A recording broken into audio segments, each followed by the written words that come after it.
එලකිරි විකුණා පිටිකිරි බොන. තේකොළ විකුණා තේරොඩු බොන. පාල් ටික විකුණා පාන් ගිඩි කන. තැඹිලිවලු විකුණා පැණි බීම බොන.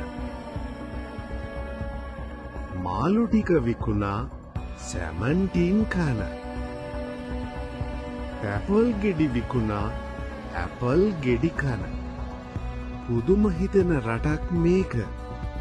ස්වභාවික දේවල් රටපටවලා රටට ගේන ඩොලර් වලින් බෙහෙත් වෙති ගිලලා ලෙඩ්ඩුන්ගෙන් පිරි අනාගත පරපුරක් හදන්නද කල්පනාව.